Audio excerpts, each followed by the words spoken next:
All right, hello everybody. I'm John Gatto, the SID at the University of Scranton, and we are here today with junior swimmer Lauren Byrne of the women's swimming and diving team. Lauren, you're in your home in Cranford, New Jersey. How are you doing right now? How are you holding up during this COVID-19 pandemic where we're all kind of all over the place and not on campus at the University of Scranton?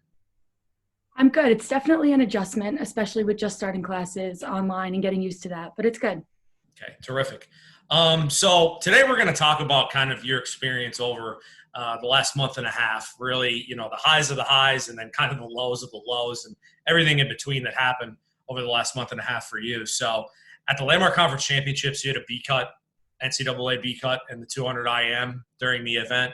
You had hit it the last couple of years, but you really were kind of unsure at the championships whether or not you would actually qualify for NCAAs. But then you got the news in the late February, early March that you were going to be going to NCAA. So just kind of describe the feeling that you had when finally you, after so much hard work over the last couple of years, you had finally qualified for an NCAA Division III Championship meet.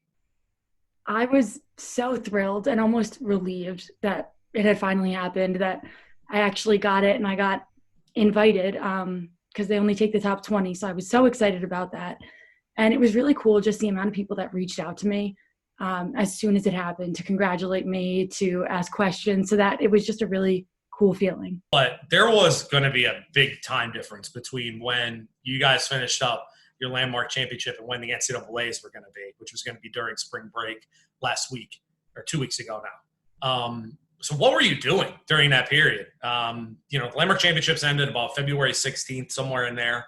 And then it was going to be probably about a month before you were going to be competing again. So during that period, what were you doing to kind of get yourself ready for the NCAA championship? Yeah, so it was about a 4-week break. So the day after championships, I had a meeting with Chris. And this was before I even knew that I had qualified officially. And he said, I know you're not going to get much of a break, but you're going to get back in the pool tomorrow. We're going to take it a little easy for a few days. And then once we get the official announcement that you're in, we're going to start training again. So it was about a week of recovery swimming after championships. And then right after that, we started to try to get me back into really competitive shape. So I was swimming for about 2 hours a day, 5 days a week for the 3 weeks leading up to it. The news comes from the NCAA. They had canceled all championships, not only the winter championships, but the spring championships across all divisions. So it was a Thursday. The championships for you were going to start that next Wednesday in Greensboro, North Carolina. So first of all, how did you find out that the championships had been canceled? So Chris actually texted me earlier in the afternoon, and I was supposed to go to practice. And he said, come down to the pool, but don't get ready to get in.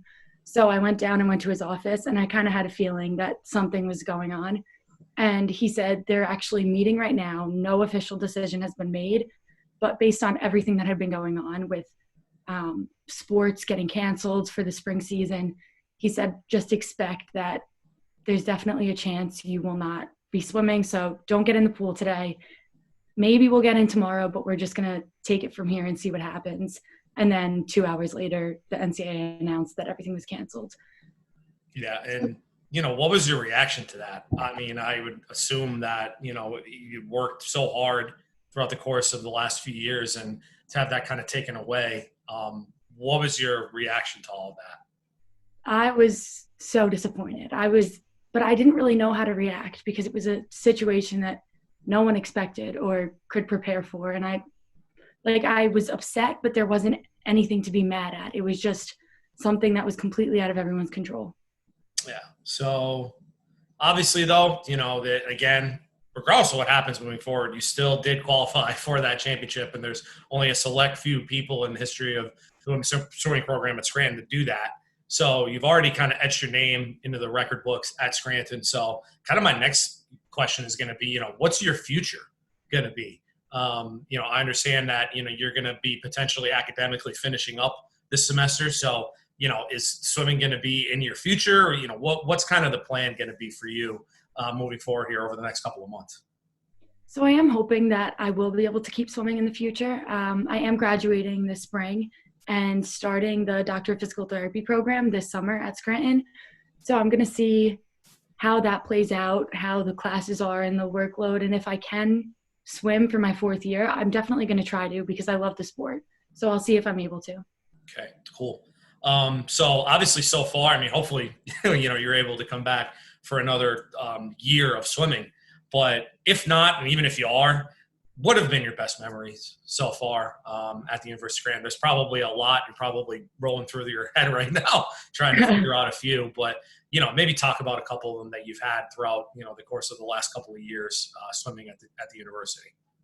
So my favorites are probably at the Landmark Championships because it's just the best atmosphere at that meet where even though we're all competing against each other, it doesn't matter what team you're on, everyone is really supporting each other.